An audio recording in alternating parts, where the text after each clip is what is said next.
Rogue Galaxy for the PlayStation 2 is a great action JRPG. But a lot of people say that this is one of the greatest JRPGs of all time and it's a total masterpiece and all that.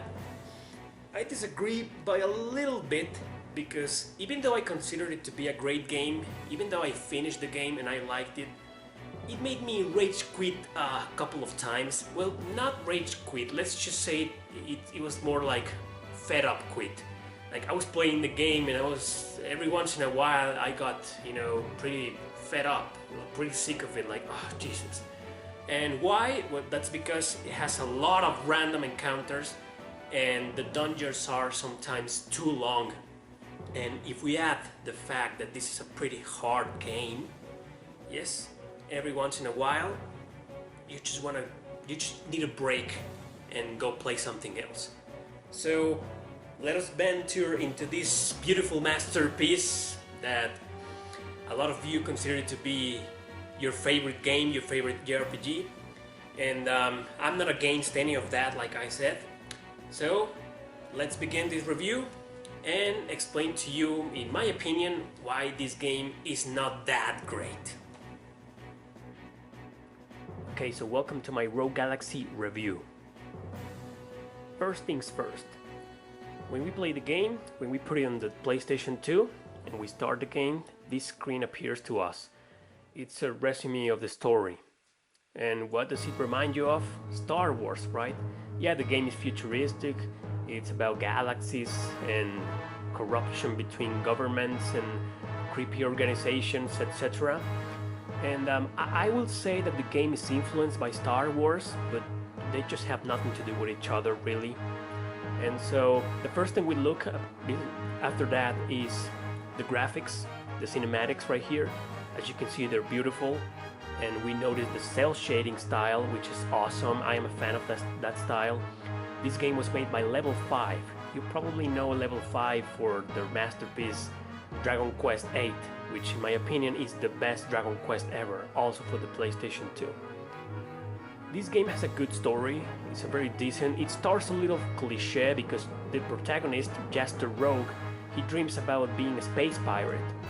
And coincidentally, the first incident in the game, he meets with two other characters which are looking to recruit the famous legendary mercenary called Desert Claw.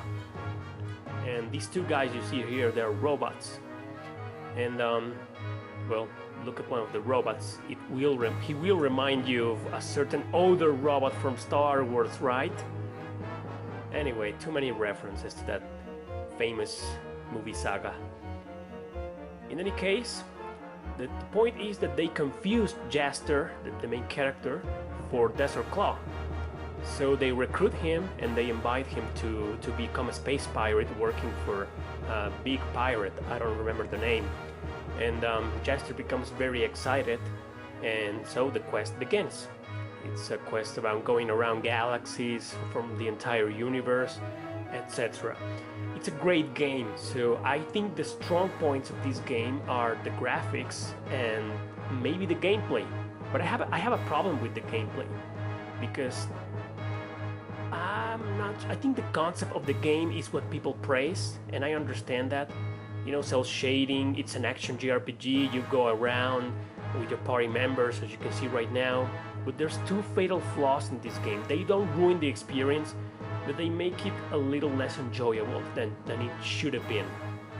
First of all, random encounters. When you're playing, I don't know, any other JRPG with random encounters, most of the time you either get used to them, or you're already used to them, or they are not as annoying as in this game. Because I don't know why, it feels as if the random encounters stop drastically the flow of the game. So you're walking around and you get a random encounter interrupting you immediately. And then you start fighting with your sword, like in a hack and slash system, whatever. It's awesome. The battle system is awesome. The only thing I don't like about the battle system is that sometimes when you're fighting, you get, let's just say you get tired and you need to wait a while in order to keep fighting. That's annoying. I didn't like that part, but whatever, I can deal with that. I got used to it.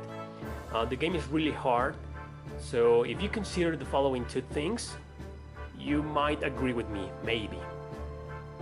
Okay, the dungeons in this game, or the areas, are extremely long, and if we add the fact that there's a ton of random encounters, sometimes you're just walking 5 seconds and you get a random encounter, and then 5 seconds later another random encounter, and if we add that, the fact that you get tired by fighting and you have to wait for like a couple of seconds, at least 5 seconds I believe, until you can keep on fighting, it's really upsetting.